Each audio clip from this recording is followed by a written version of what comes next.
L'organisation d'une opération promotionnelle. Une opération promotionnelle s'organise en 3 temps.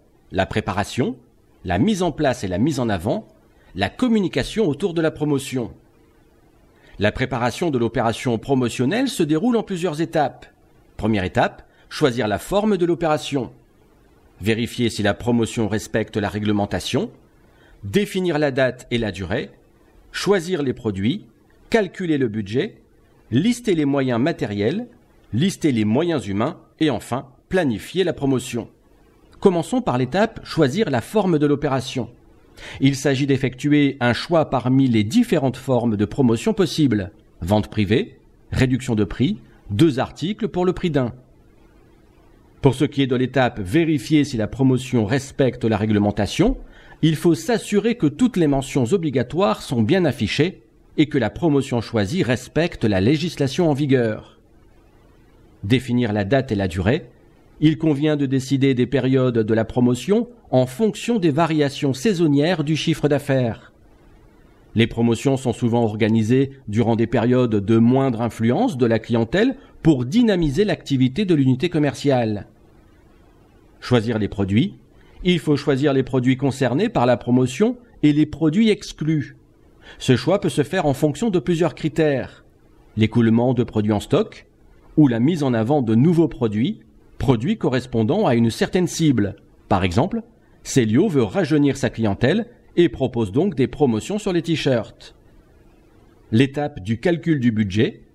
Le budget dédié à l'organisation d'une opération promotionnelle est décidé généralement en pourcentage du chiffre d'affaires réalisé ou espéré. Il doit être calculé au plus juste pour que l'opération soit rentable, c'est-à-dire que le chiffre d'affaires supplémentaire dégagé soit supérieur aux frais engagés. Lister les moyens matériels. Il convient de choisir le mobilier nécessaire à la mise en valeur de la promotion, table, picot, crochet de suspension, étagère, mannequin, etc.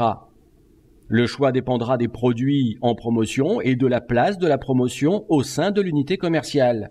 Par exemple, des pulls sont souvent pliés sur une table centrale, un mur entier peut être consacré à une opération promotionnelle avec picot, étagère et penderie.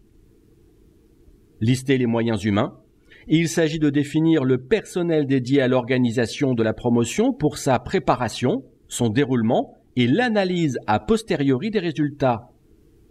Planifier la promotion. Afin de planifier la promotion dans le temps, il est possible de construire un rétro-planning ou un diagramme de Gantt. Dans le cas d'une unité commerciale appartenant à un réseau, l'ensemble de ces éléments sont souvent décidés par le réseau sous forme de préconisations.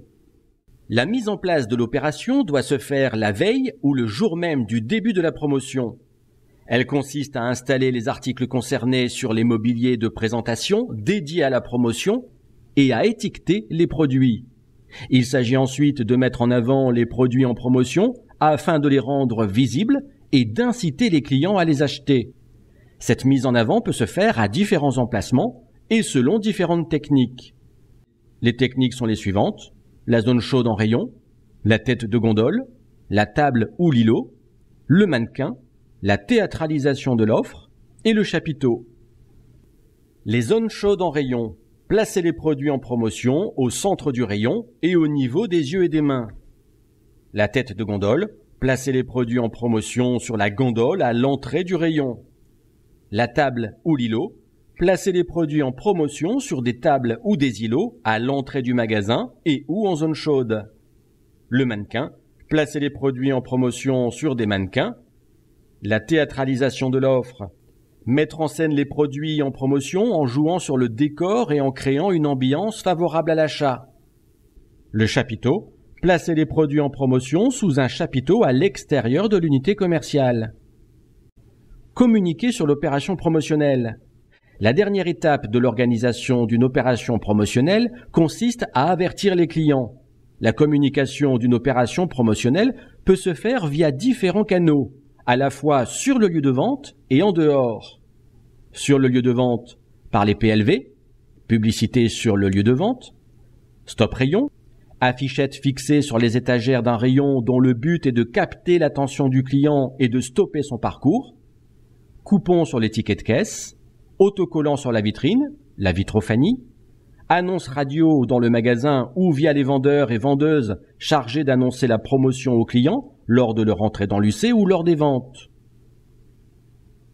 La communication de l'opération promotionnelle en dehors du lieu de vente par l'usage des médias de masse, télévision, cinéma, radio, presse, affichage, par les SMS, le emailing, les newsletters ou le publipostage, par le street marketing, l'organisation d'une opération dans la rue, par le catalogue de l'unité commerciale, par le site internet de l'unité commerciale, mais aussi par les réseaux sociaux, Facebook, Instagram, Twitter, Snapchat, etc., sous forme de messages, de posts ou de vidéos, stories.